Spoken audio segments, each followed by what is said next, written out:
the next Senate Majority Leader. I told them both that I look forward to finishing up this Congress's business and then working together for the next 2 years to advance America's business. And I very much appreciated Leader McConnell's words last night about the prospect of working together to deliver for the American people. On Friday, I look forward to hosting the entire Republican and Democratic leadership at the White House to chart a new course forward. Obviously, Republicans had a good night, and they deserve credit for running good campaigns. Beyond that, I'll leave it to all of you and the professional pundits to pick through yesterday's results. What stands out to me, though, is that the American people sent a message, one that they've sent for several elections now. They expect the people they elect to work as hard as they do. They expect us to focus on their ambitions and not ours. They want us to get the job done. All of us in both parties have a responsibility to address that sentiment. Still, as president, I have a unique responsibility to try and make this town work. So to everyone who voted, I want you to know that I hear you. To the 2/3 of voters who chose not to participate in the process yesterday, I hear you too. All of us have to give more Americans a reason to feel like the ground is stable beneath their feet, that the future is secure, that there's a path for young people to succeed, and that folks here in Washington are concerned about them. So I plan on spending every moment of the next 2+ years doing my job the best I can to keep this country safe and to make sure that more Americans share in its prosperity. This country's made real progress since the crisis 6 years ago. The fact is, more Americans are working. Unemployment has come down. More Americans have health insurance. Manufacturing has grown. Our deficits have shrunk. Our dependence on foreign oil is down, as are gas prices. Our graduation rates are up. Our businesses aren't just creating jobs at the fastest pace since the 1990s. Our economy is outpacing most of the world. But we've just got to keep at it until every American feels the gains of a growing economy where it matters most, and that's in their own lives. Obviously, much of that will take action from Congress. And I'm eager to work with the new Congress to make the next 2 years as productive as possible. I'm committed to making sure that I measure ideas not by whether they are from Democrats or Republicans, but whether they work for the American people. And that's not to say that we won't disagree over some issues that we're passionate about. We will. Congress will pass some bills I cannot sign. I'm pretty sure I'll take some actions that some in Congress will not like. That's natural. That's how our democracy works. But we can surely find ways to work together on issues where there's broad agreement among the American people. So I look forward to Republicans putting forward their governing agenda. I will offer my ideas on areas where I think we can move together to respond to people's economic needs. So just to take one example, we all agree on the need to create more jobs that pay well.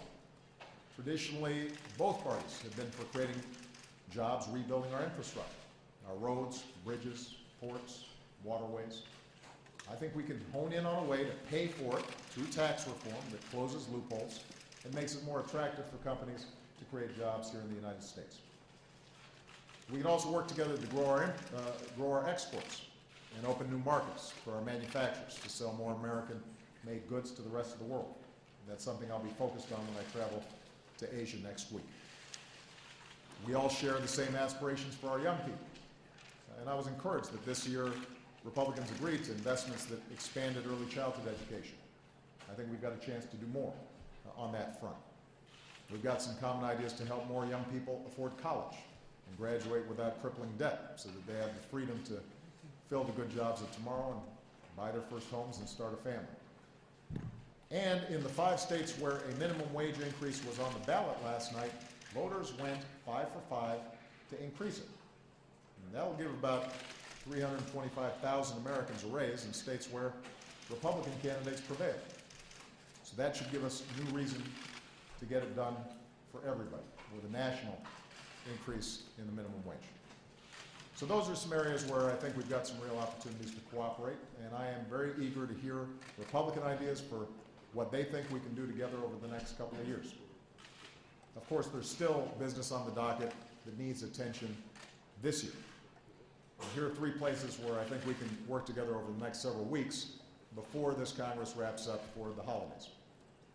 First, I'm submitting a request to Congress for funding to ensure that our doctors, scientists, and troops have the resources that they need to combat the spread of Ebola in Africa and to increase our preparedness for any future cases here at home.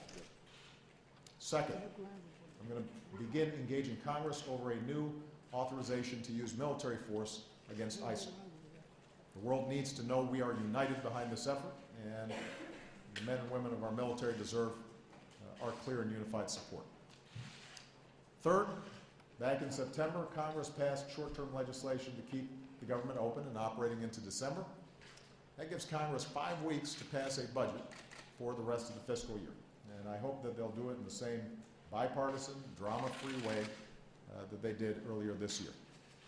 When our companies are steadily creating jobs, which they are, we don't want to inject any new uncertainty into the world economy and to the American economy. The point is, it's time for us to take care of business. There are things this country has to do that can't wait another 2 years or another 4 years. There are plans this country has to put in place for our future. And the truth is, I'm optimistic about our future. I have good reason to be. I meet Americans all across the country who are determined and big-hearted and ask what they can do and never give up and overcome obstacles. And they inspire me every single day. So the fact is, I still believe in what I said when I was first elected 6 years ago last night. For all the maps plastered across our TV screens today, and for all the cynics who say otherwise, I continue to believe we are simply more than just a collection of red and blue states. We are the United States. And whether it's immigration or climate change or making sure our kids are going to the best possible schools, to making sure that our communities are creating jobs, whether it's stopping the spread of terror and disease, to opening up doors of opportunity to everybody who's willing to work hard and take responsibility. The United States has big things to do. We can and we will make progress if we do it together. And I look forward to the work ahead. So with that, let me take some questions. I think that our team got my list. And we're going to start with Julie Pace at Associated Press. Thank you, Mr. President. You said during this election that while your name wasn't on the ballot, your policies were. And despite the optimism that you're expressing here, last night was a devastating night for your party.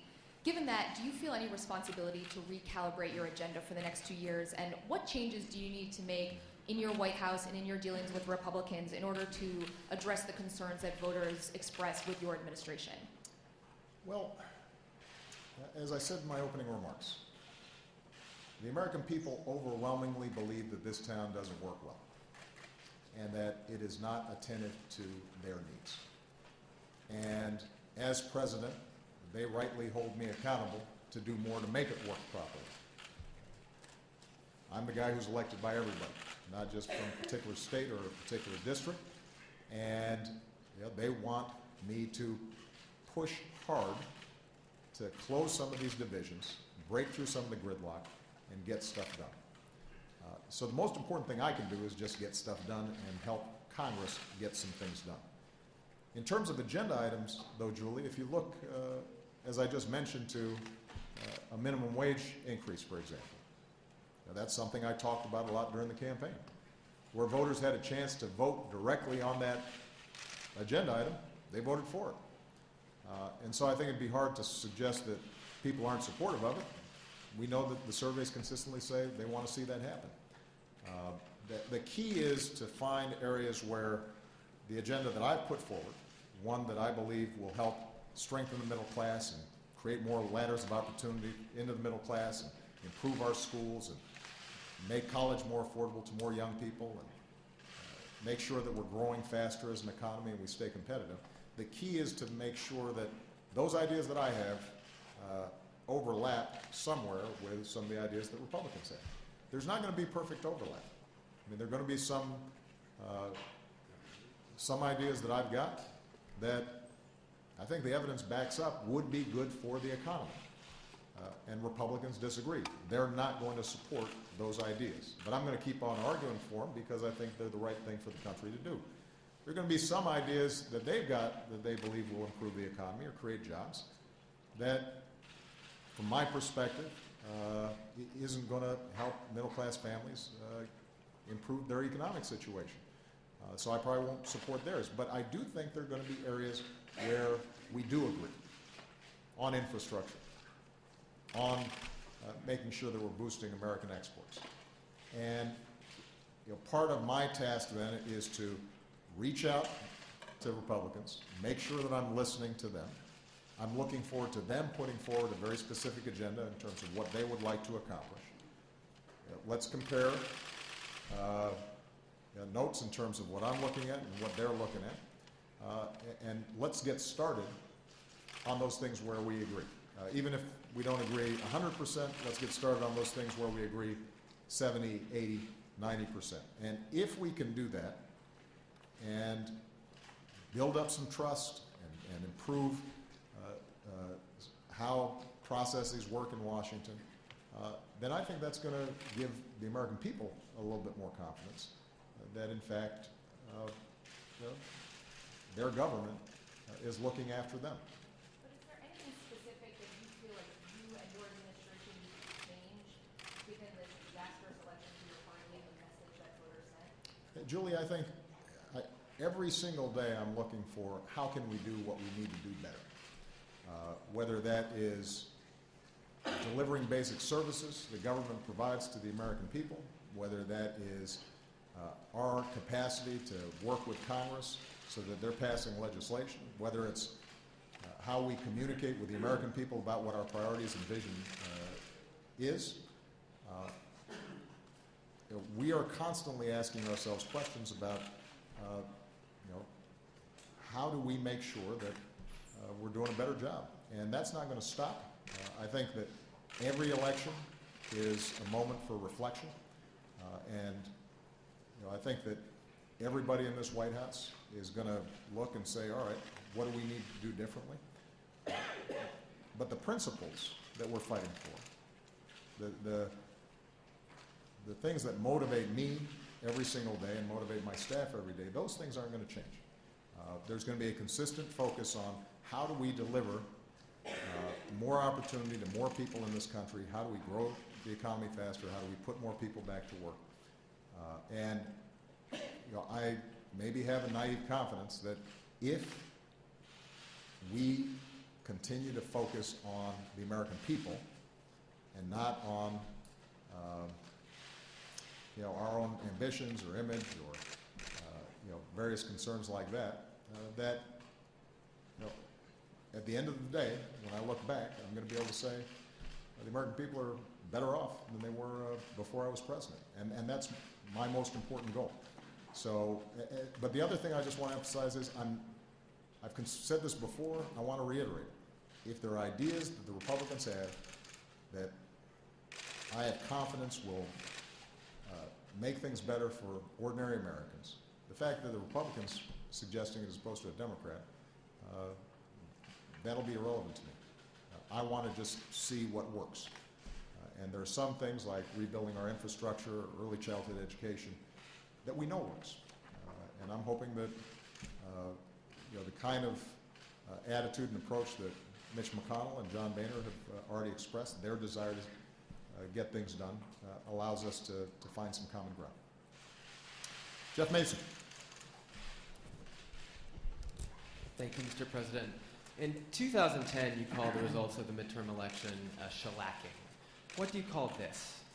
And can you give us an update on your feelings about the immigration executive order and the result in the aftermath of this election? Does the election affect your plans to release it? Is it likely to come out before the lame duck session is over? And have you reduced its scope to just a couple million people?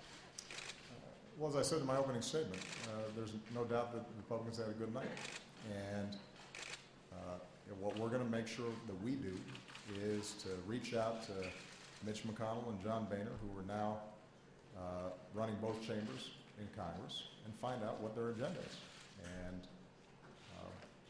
so my hope is that they've got some specific things they want to do that correspond with some things that we want to get done.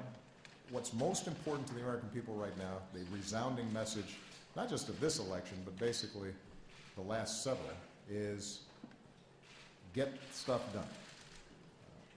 Don't worry about the next election. Don't worry about party affiliation. Do worry about our concerns. Worry about the fact that I'm a single mom, and at the end of the month it's really hard for me to pay the bills, in part because I've got these huge child care costs. Do worry about the fact that I'm a young person who's qualified to go to college, but I'm really worried about taking $50,000 a year out in debt, and I don't know how I'd pay that back. Do worry about the fact that I'm a construction worker who has been working all my life, and I know that there's construction work that should be done, but right now for some reason projects are stalled. If we're thinking about those folks, I think we're hopefully going to be able to get some stuff done. In terms of immigration, I have consistently said that it is my profound preference and interest to see Congress act on a comprehensive immigration reform bill that would strengthen our borders, would streamline our legal immigration system so that it works better and we're attracting the best and the brightest from around the world, and that we give an opportunity for folks who've lived here, in many cases for a very long time, may have kids who are U.S. citizens, but aren't properly documented.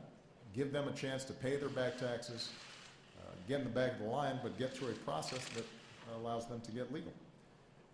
The Senate, on a bipartisan basis, passed a good bill. It wasn't perfect, it wasn't exactly what I wanted, but it was a sound, smart piece of legislation that really would greatly improve not just our immigration system, but our economy, and would improve business conditions here in the United States, and make sure that American-born workers aren't undercut by workers who are undocumented and aren't always paid a fair wage, and as a consequence, employers who are breaking the rules are able to undercut folks who are doing the right thing. So we got a bipartisan bill out of the Senate. I asked John Boehner at that point, can we pass this through the House? There's a majority of votes in the House to get this passed. And Speaker Boehner, I think, was sincere about wanting to pass it, but had difficulty over the last year trying to get it done. So when he finally told me he wasn't going to call it up this year, what I indicated to him is I feel obliged to do everything I can lawfully with my executive authority to make sure that we don't keep on making the system worse, but that whatever executive actions that I take will be replaced and supplanted by action by Congress. You send me a bill that I can sign, and those executive actions go away. That's a commitment I made not just to the American people and to businesses and evangelical community and law enforcement folks and everybody who's looked at this issue and thinks that we need immigration reform.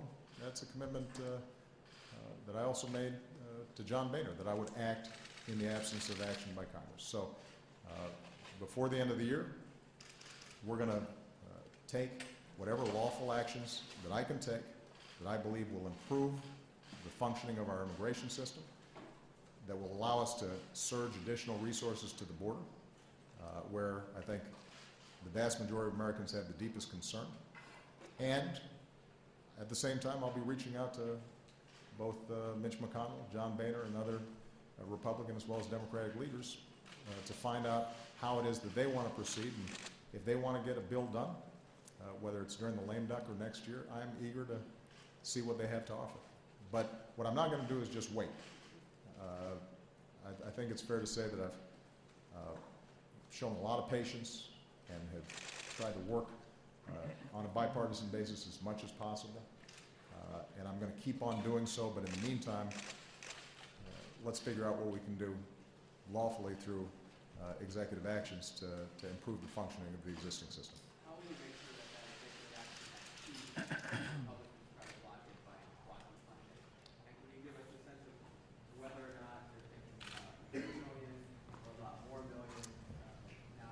Jeff, I think if you want to get into the details of it, I suspect that when I announce that executive action, they'll be rife with detail. And I'm sure there will be a lot of follow-up questions.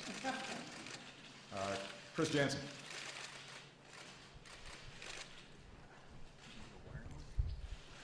Thank you, Mr. President. I want to follow up on a couple of things and start with immigration. And are you concerned that if you sign an executive order on immigration before the end of the year, it will scuttle whatever chances there may be for there to be some sort of compromise on the issues that you talked about? And I wonder that given this unhappy electorate clearly, and they seem to be disappointed with both sides pretty much, why they punish the Democrats more than the Republicans by far? Well, as I said, when it comes to the political analysis, that's your job. But what is also true is I am the President of the United States. And I think, understandably, people are going to ask for greater accountability and more responsibility from me than from anybody else in this town. Appropriately so. And I welcome that. And the commitment that I will make to the American people and the way I've tried to conduct myself throughout this presidency is that I'm going to wake up every single day doing my absolute best to deliver for them. And there are areas where we've made real progress. I think economically I can look back and there is no doubt that on almost every measure we are better off economically than we were when I took office. But what is also true is there's still a lot of folks out there who are anxious and are hurting and are having trouble making ends meet or are worried about their children's future. And it's my job to give them some confidence that this town can work to respond to some of those worries that folks have. And we haven't done a good enough job convincing of that. And I understand that. They've been watching Washington over the last 2-4 years.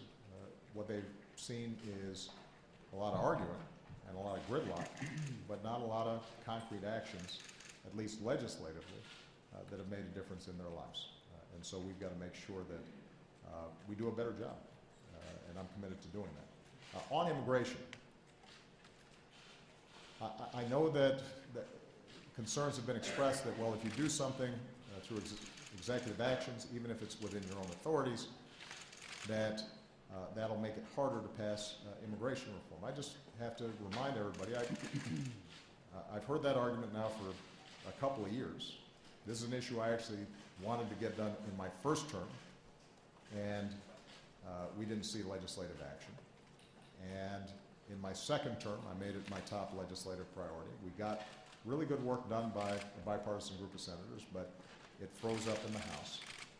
And I think that the best way, if folks are serious about getting immigration reform done, is going ahead and passing a bill and getting it to my desk. And then the executive actions that I take go away. They're superseded by the law that is passed. And I will engage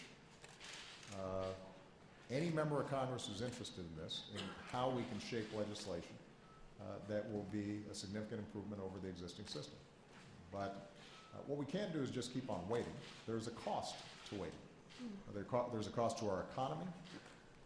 It means that resources are misallocated.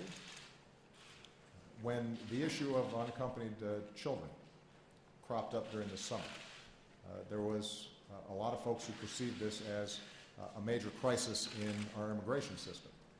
Now, the fact is that those numbers have now come down, and they're approximately where they were a year ago or 2 years ago or a year before that. But it did identify a real problem in a certain portion of the border where we got to get more resources. But those resources may be misallocated, separating families right now that most of us, most Americans would say probably we'd rather have them just pay their back taxes, pay a fine, learn English, get to the back of the line, but we'll give you a pathway where you can be legal in this country. So where I've got executive authorities to do that, we should get started on that.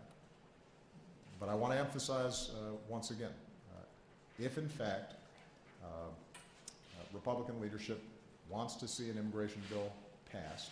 They now have the capacity to pass it, and hopefully, engaging with me and Democrats in both the House and the Senate, it's a bill that I can sign because it addresses the real concerns that are out there. And the sooner they do it, from my perspective, the better. Jonathan Carl. Thank you, Mr. President. Mitch McConnell's been the Republican leader for 6 years, as long as you've been president. But his office tells me that he's only met with you one-on-one once or twice during that entire 6-year period. So I'm wondering, as somebody who came to Washington promising to end the hyper-partisanship that was here long before you became president, but's gotten worse since you got here, was it a mistake for you to do so little to develop relationships with Republicans in Congress? I think that every day I'm asking myself, are there some things I can do better? And you know, I'm going to keep on asking that every single day. The fact is that most of my interactions with members of Congress have been cordial and they've been constructive. Oftentimes, though, we just haven't been able to actually get what's discussed in a leadership meeting through caucuses in the House and the Senate to deliver a bill. The good news is that now Mitch McConnell and John Boehner are from the same party. I think they can come together and decide what their agenda is. They've got sufficient majorities to make real progress on some of these issues, and you know, I'm certainly going to be spending a lot more time with them now, because that's the only way that we're going to be able to get some stuff done. And I take them at their word that they want to produce. They're in the majority. They need to present their agenda. I need to put forward my best ideas. I think the American people are going to be able to watch us, and they're paying attention to see whether or not we're serious about actually compromising and being constructive. And my commitment to them, and I said this when I spoke to them, is that anywhere where we can find common ground, I'm eager to pursue it. Are you going to have that drink with Mitch McConnell now? You joked about it at the White House Correspondents' Dinner. You know, actually, I would enjoy having some Kentucky bourbon with Mitch McConnell. I don't know what his preferred drink is, but you know, my interactions with Mitch McConnell, he has always been very straightforward with me. To his credit, he has never made a promise that he couldn't deliver. And you know, he knows the legislative process well. He obviously knows his caucus well. You know, he's always given me, I think, realistic assessments of what he can get through his caucus and what he can't. And so I think we can have a productive relationship. Phil Madigan.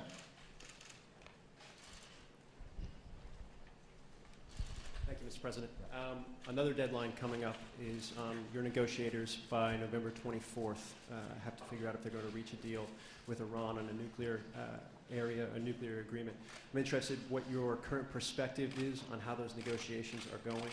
Also, if it is your feeling that you have the power to implement any type of agreement that's reached without any action from Congress. And then also just wanted to quickly touch on the AUMF that you mentioned earlier. Is that going to be more of a codification of the limits that you've put in place for the mission up to this point?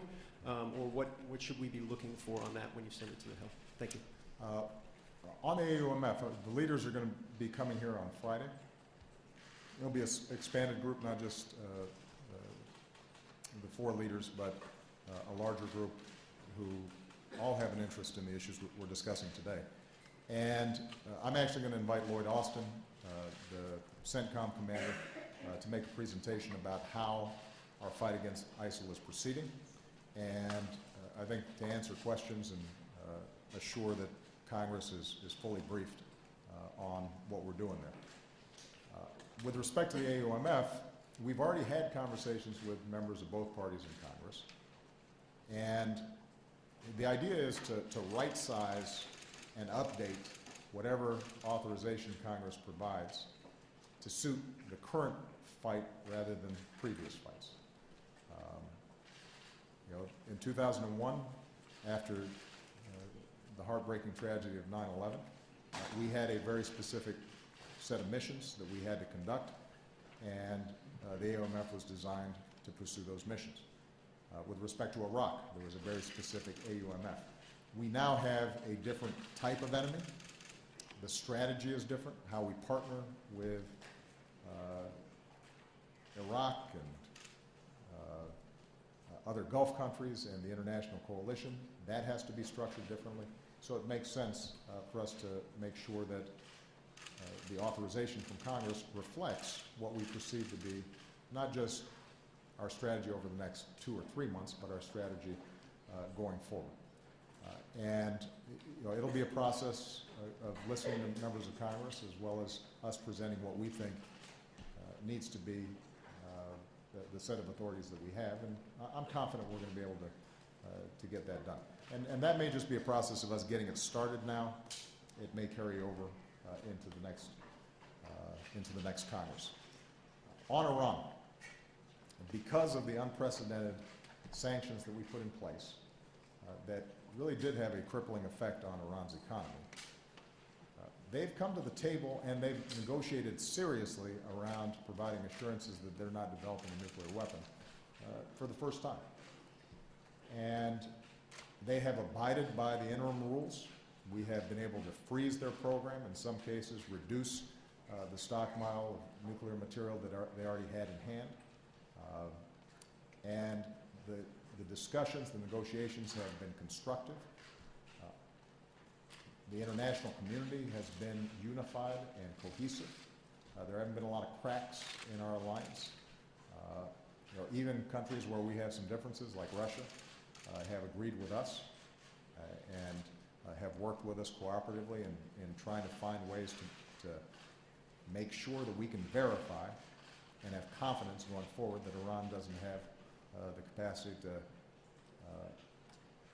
develop a nuclear weapon that could not only threaten friends of ours like Israel, trigger a nuclear arms race in the region, but could, over the long term, potentially threaten us.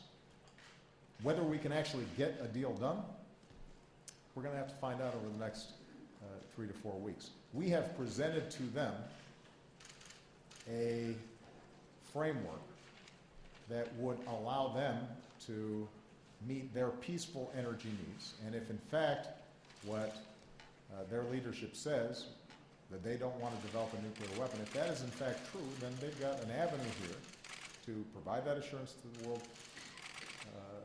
community and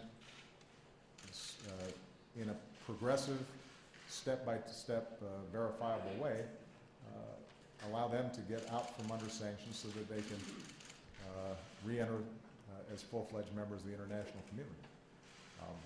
But they have their own politics, and there's a long tradition of mistrust between the two countries.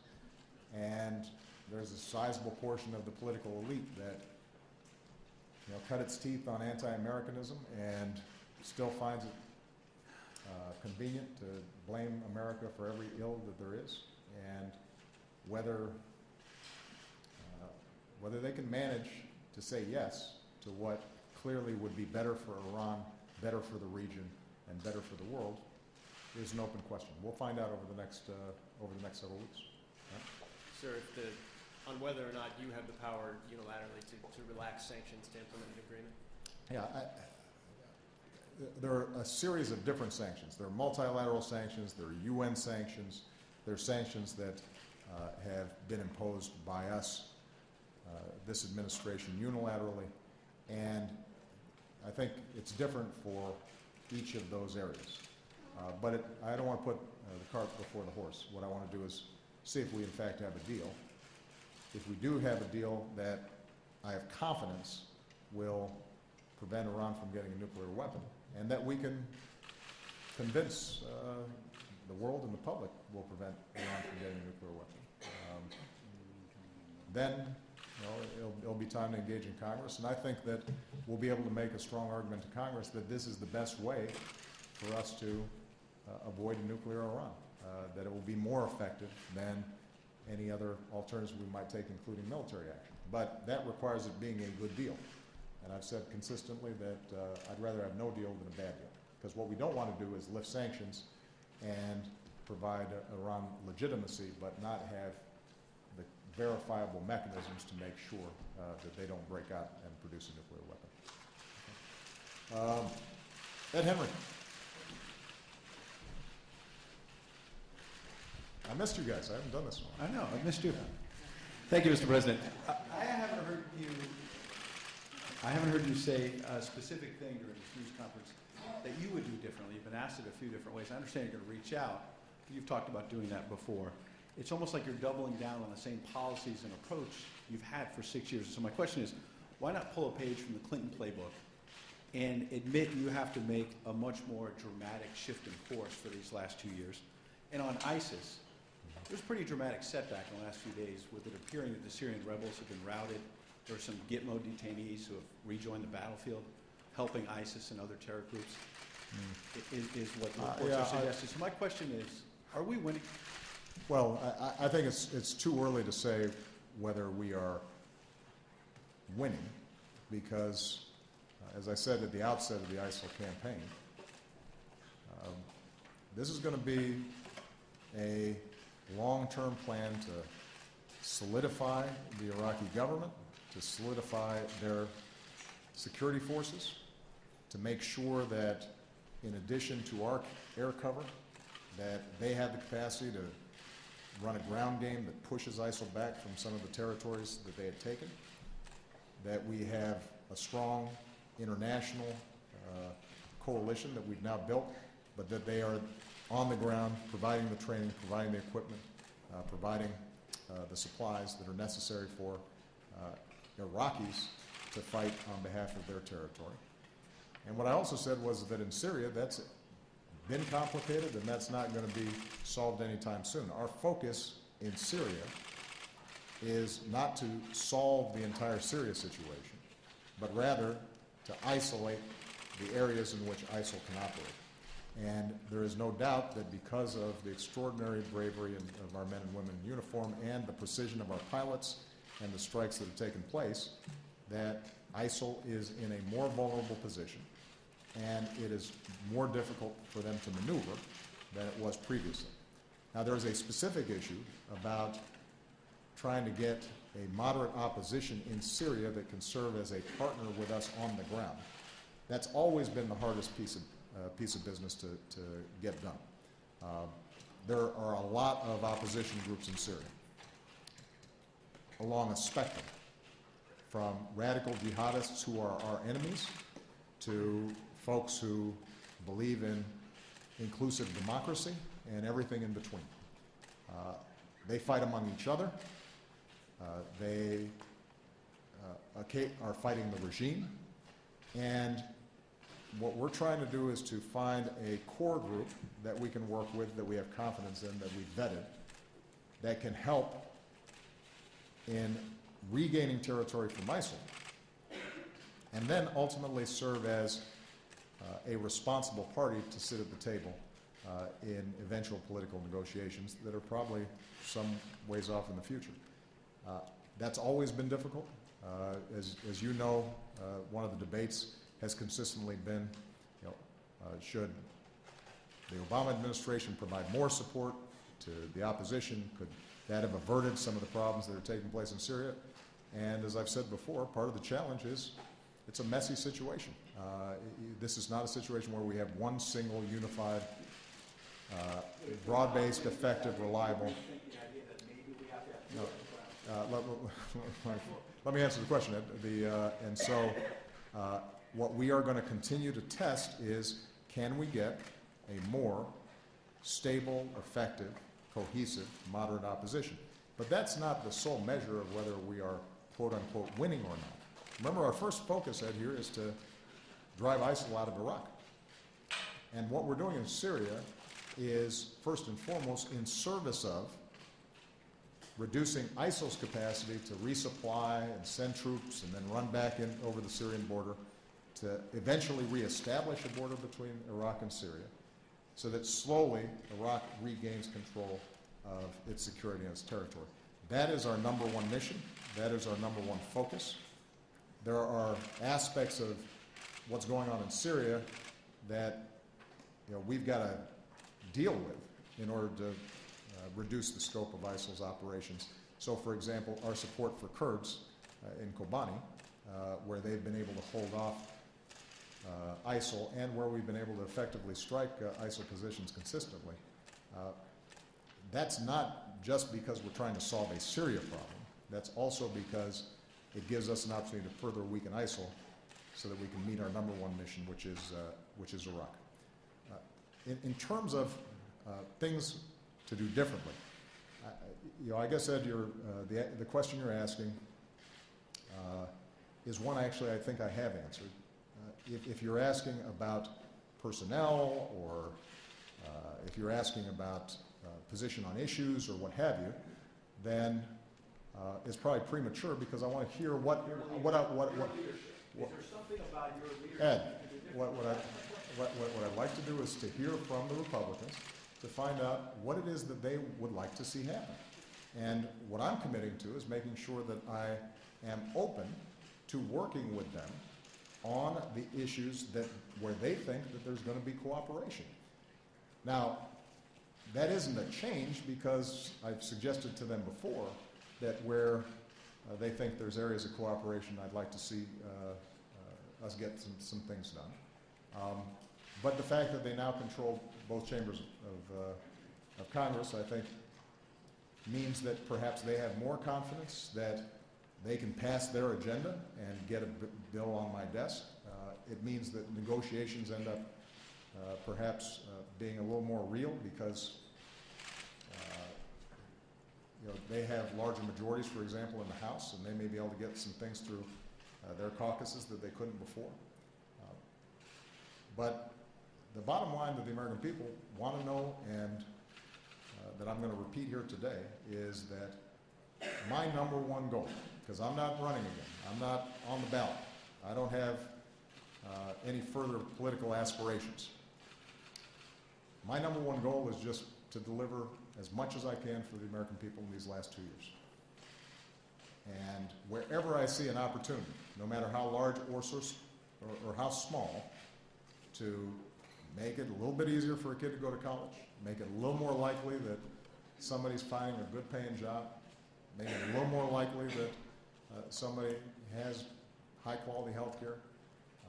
Even if I'm not getting a whole loaf, I'm interested in getting whatever legislation we can get passed that adds up to improve prospects and improve future for the American people. Sam Stein. Thank you, Mr. President. Following the elections, congressional Republicans are pushing once again for major reforms to your Health Care Act. In the past, you've said you're open to good ideas, but you don't want to undermine the bill. Can you tell us what specific ideas you're ruling out? Have the election results changed your calculus on reforming the law? And how confident are you heading into the second enrollment period? And on a totally unrelated matter, have you settled on a nominee to replace Attorney General Eric Holder? And if so, who is it?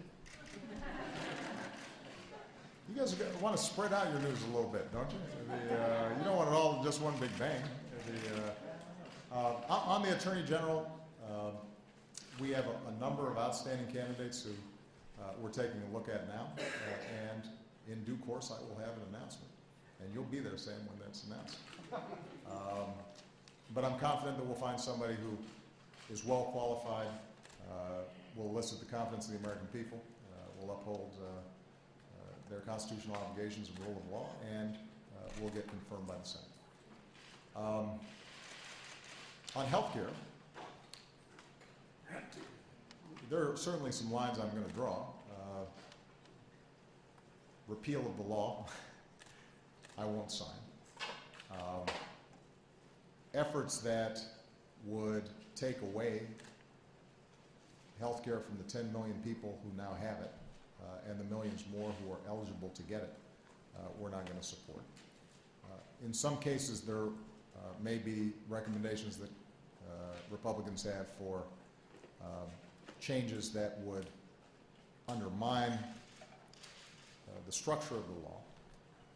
And I'll be very honest with them about that and say, look, the law doesn't work if you pull out that piece or that piece.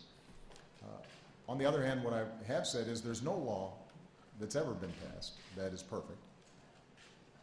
And given the contentious nature in which it was passed in the first place, there are places where, if I were just drafting a bill on our own, we would have made those changes back then. And certainly, as we've been implementing, there are some other areas where we think we can do even better.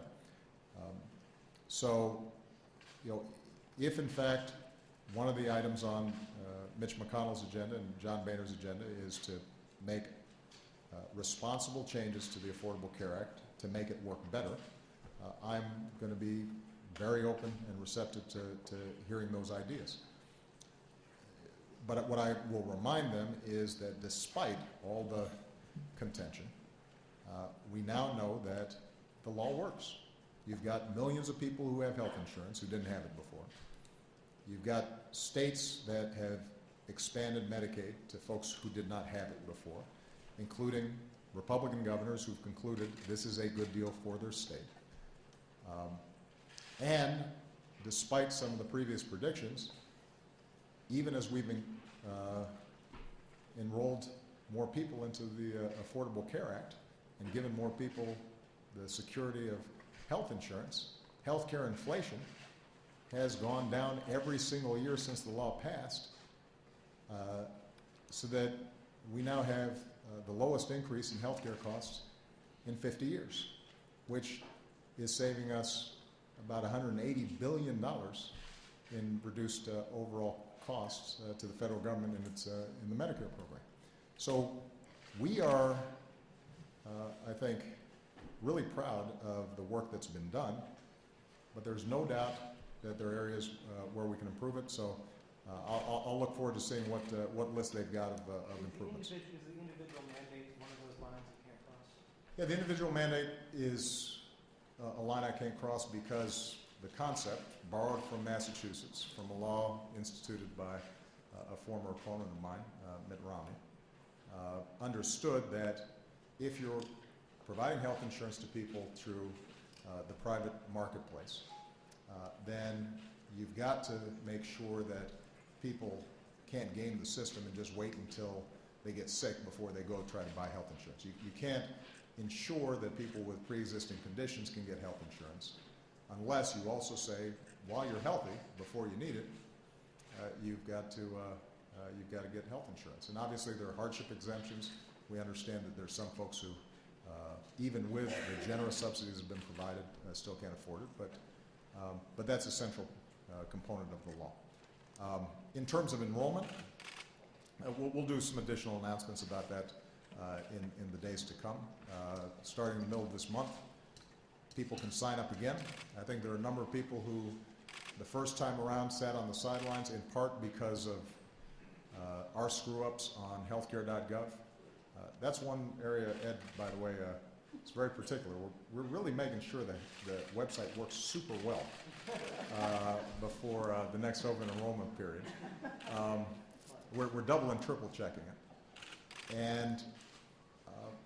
And so I think a lot of people who maybe initially thought, we're not sure how this works, let's wait and see, they're going to have an opportunity now to sign up. And what's been terrific is to see how more private insurers have come into the marketplace so that there's greater competition in more markets all around the country.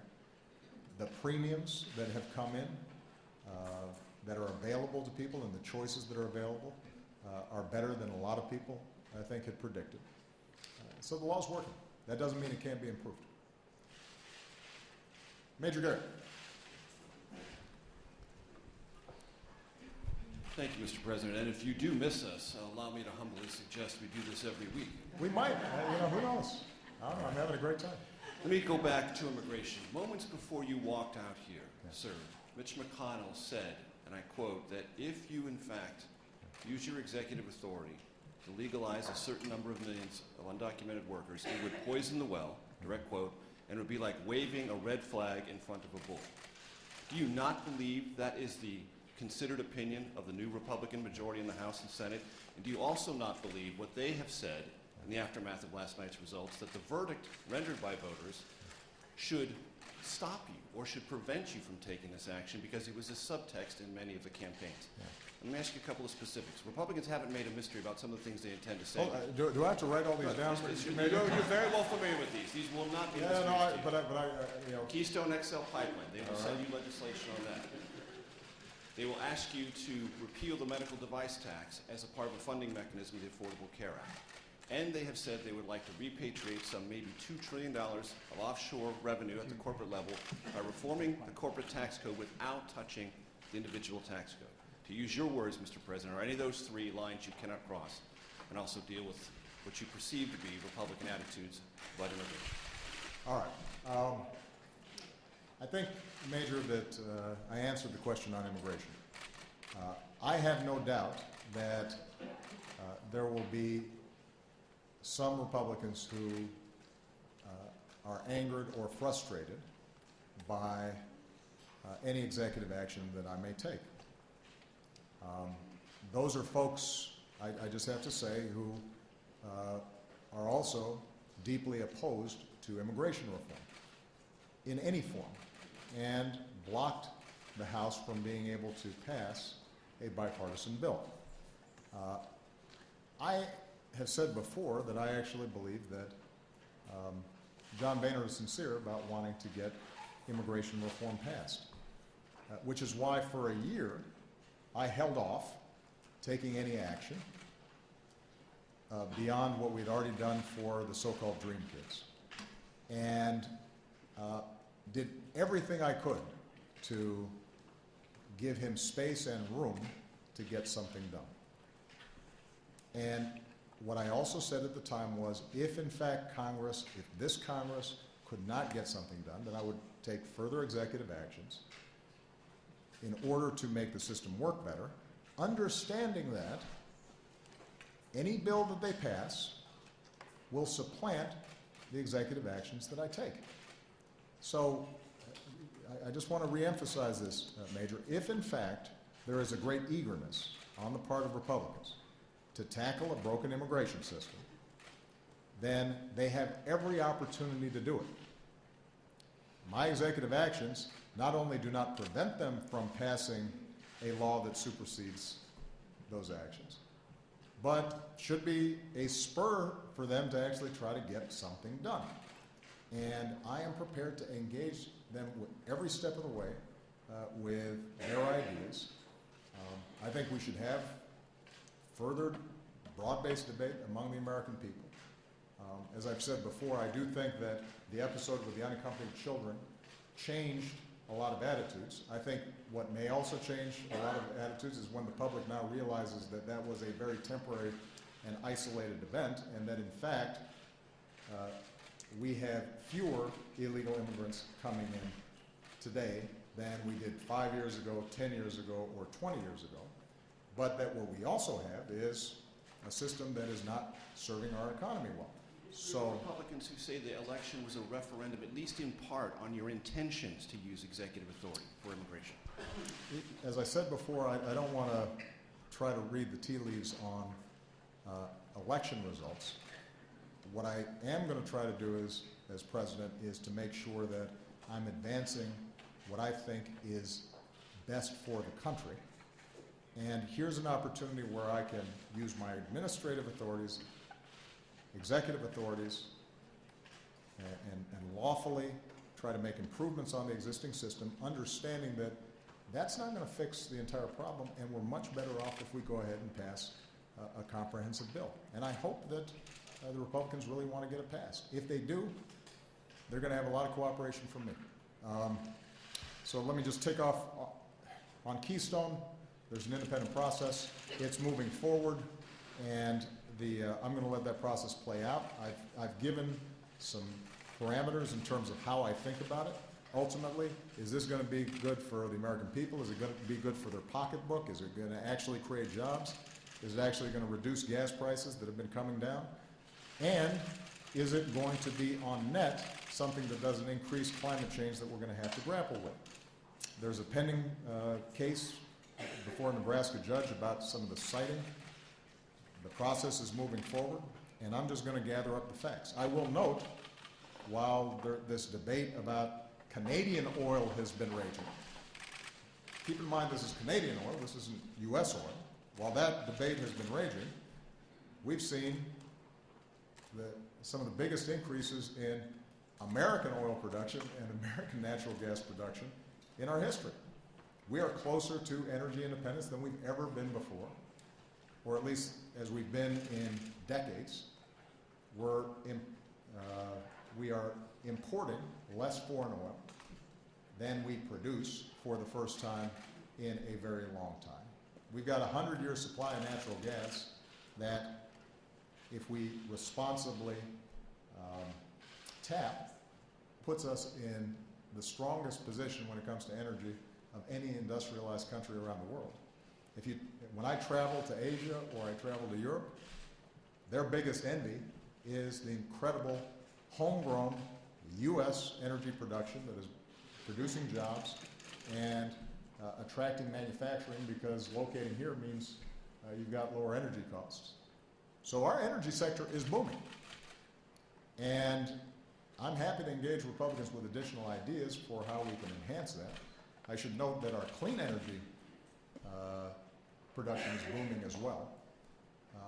And so Keystone I just consider as one small aspect of a broader trend that's really positive for the American people. And let's see. Okay, medical device tax. I've already answered the question. We are going to take a look at whatever ideas. Let me take a look comprehensively at the ideas that they present. Let's give them time to tell me. I'd rather hear it from them than from you. Major, well, conceivably, I could just cancel my meeting on Friday because I've heard everything from you. I think I'd rather let Mitch McConnell, I'd rather hear from Mitch McConnell and John Boehner what ideas they'd like to pursue, and we'll have a conversation with them on that.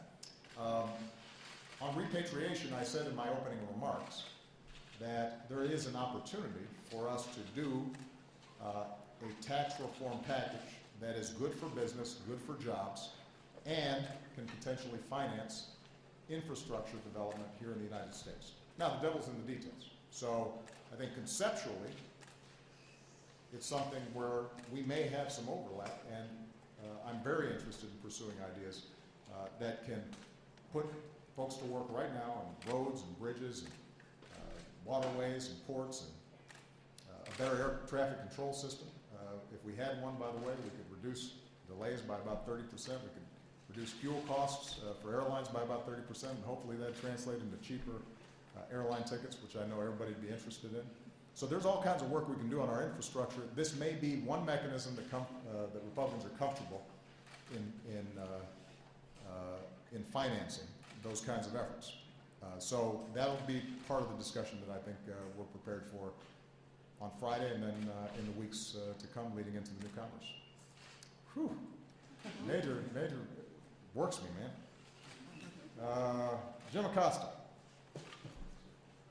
Thank you, Mr. President. I know you don't want to read the tea leaves, but it is a fact that your party rejected you in these midterms. By and large, they did not want you out on the campaign trail in these key battleground states. How do you account for that? And your aides have said that this is the fourth quarter of your administration. But I don't know if you saw the morning talk shows, but there were several potential candidates for 2016 who were out there already. Is the clock ticking? Are you running out of time? How much time do you have left? And what do you make of the notion that you're now a lame duck? Well, traditionally after the last midterm of the two-term presidency, since I can't run again, that's the label that you guys apply. Here's what I tell my team. I told them this last week, and I told them this morning. We had this incredible privilege of being in charge of the most important organization on earth, the U.S. government and our military and everything that we do for good around the world. And there's a lot of work to be done. to make government work better, to make Americans safer, to make opportunity available to more people, for us to be able to have a positive influence in every corner of the globe, the way we're doing right now in West Africa. And I'm going to squeeze every last little bit of opportunity to help make this a world a better place over these last 2 years. And some of that is going to be what we can do administratively, and simple things like how do we make customer service better in every agency? Are there things that we can do to streamline how our veterans access care? Are there better ways that we can make businesses understand the programs that are available to them to promote their business or exports? So there's a whole bunch of stuff to do on that front. And as I said before, there's going to be opportunities to work with Democrats and Republicans on Capitol Hill to get laws done. And if you look at the history of almost every president, those last 2 years, all kinds of stuff happens. In some cases, stuff that we couldn't predict. The one thing I'm pretty confident about, Jim, is I'm going to be busy for the next 2 years. And the one thing that I want the American people to be confident about is that every day I'm going to be filling up my time trying to figure out how I can make their lives better. And if I'm doing that, at the end of my presidency, I'll say we played that fourth quarter well, and we played the game well. And the only difference between, I guess, basketball and politics is that the only score that matters is how'd somebody else do, not how you did. And that's the score I'm keeping. Am I going to be able to look back and say, are more people working? Are their bank accounts better? Are more kids going to college? Is housing improved? Is the financial system more stable? Are younger kids getting a better education? Do we have greater energy independence? Is the environment cleaner? Have we done something about climate change? Have we dealt with an ongoing terrorist threat and helped to bring about stability around the world? And those things, every single day, I've got an opportunity to make a difference on those fronts. You're not satisfied which is where you are now? Absolutely not. I wouldn't be satisfied as long as I'm meeting somebody who doesn't have a job and wants one. I'm not going to be satisfied as long as there's a kid who writes me a letter and says, I got $60,000 worth of debt and I don't know how to pay it back. And the American people aren't satisfied. So, I want to do everything I can to deliver for them. And how about Democrats? The fact that they kept you out of the battleground states, does that kind of bug you a little bit? Listen, as I think some of you saw when I was out in the campaign trail, I love campaigning. I love talking to ordinary people. I love listening to their stories. I love shaking hands and getting hugs and just seeing the process of democracy and citizenship manifest itself during an election.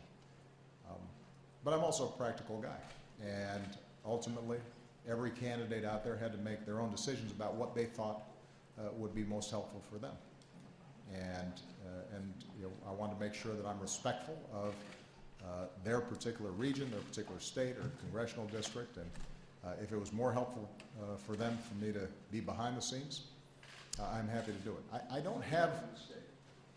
I'll let other people analyze that. But what I will emphasize is that one of the nice things about being in the 6th year of your presidency is you've seen a lot of ups and downs, and you've gotten more than your fair share of attention. I've had the limelight, and there have been times where the requests for my appearances were endless. There have been times where politically we were down, and it all kind of evens out, which is why what's most important, I think, is keeping your eye on the ball, and that is, are you actually getting some good done? Scott Horsley, last question. Thank you, Mr. President. You mentioned that where your policies actually were on the ballot, they often did better than members of your party. Does that signal some shortcoming on your part or on the party's part in framing this election and communicating to the American people what it is that Democrats stand for? You know, I do think that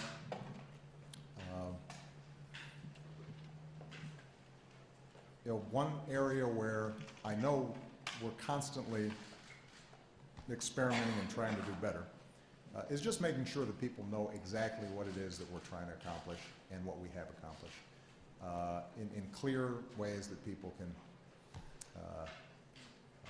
that understand how it affects them.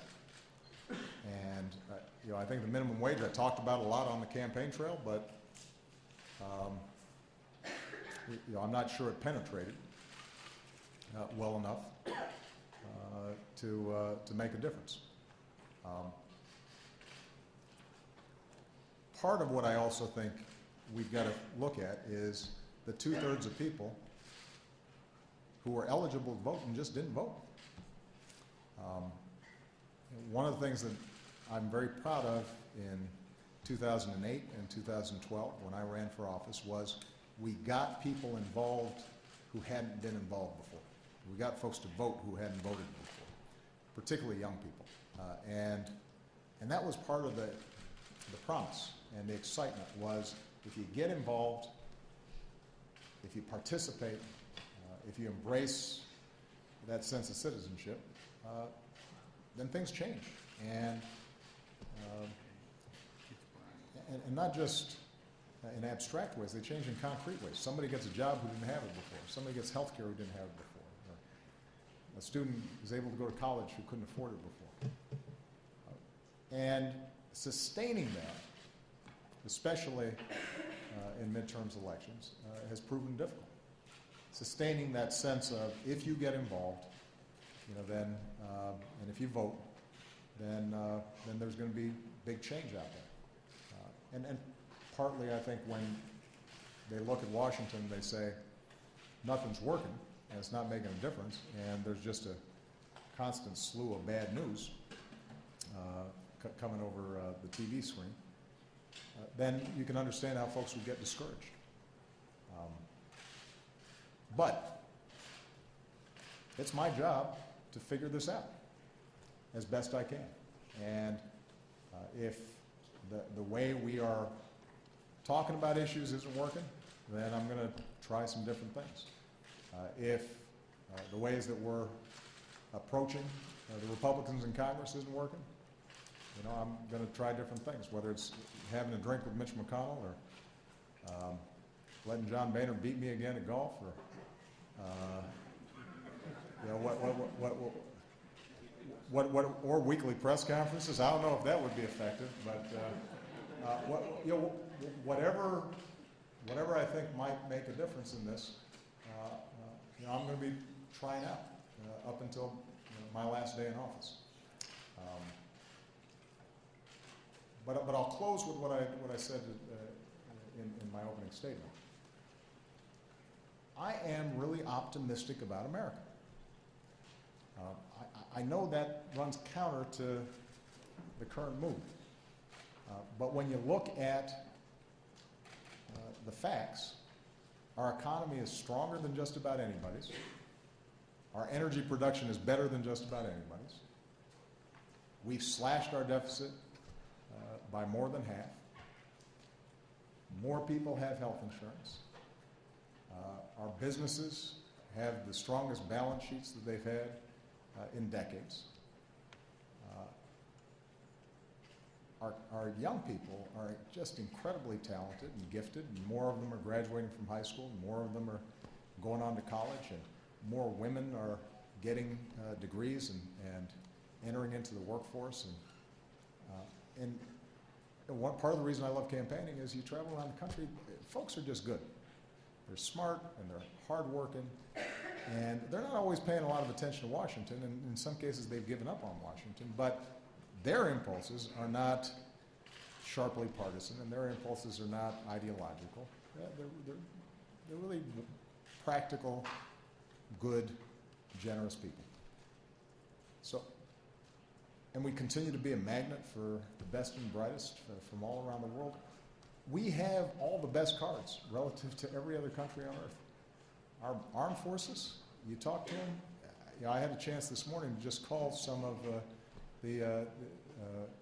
our health service that is operating in Liberia, and the amount of hope and professionalism that they've brought has galvanized the entire country, and they've built a platform effectively for other countries suddenly to start coming in, and we're seeing real progress in fighting the disease in a country that just a month or a month and a half ago was desperate and had no hope. So all that makes me optimistic. And my job over the next couple of years is to do some practical, concrete things as much as possible with Congress, where it's not possible with Congress, on my own, to show people why we should be confident, and to give people a sense of progress and a sense of hope. That doesn't mean there aren't going to be ongoing, nagging problems that are stubborn and can't be solved overnight. And probably the biggest one is the fact that despite economic growth, wages and income have still not gone up. And that's a long-term trend that we've seen for 10, 20, 30 years. And it makes people worried about not just their own situation, but whether their kids are going to be doing better than they did, which is the essence of the American dream. I think there's some concrete things we can do to make sure that wages and incomes do go up. Minimum wage in those 5 states was a good start. But I think more than anything, what I want to communicate over these next 2 years is the promise and possibility of America. This is just an extraordinary country. And our democracy is messy, and we're diverse, and we're big, and there are times where you're a politician and you're disappointed with election results. But maybe I'm just getting older. I don't know. It doesn't make me mopey. It energizes me, because it means that this democracy is working, and people in America were restless and impatient, and we want to get things done, and even when things are going good, we want them to do better, and that's why this is the greatest country on earth. And that's why I'm so privileged to have a chance to be president for the next couple of years. All right? Thank you, everybody.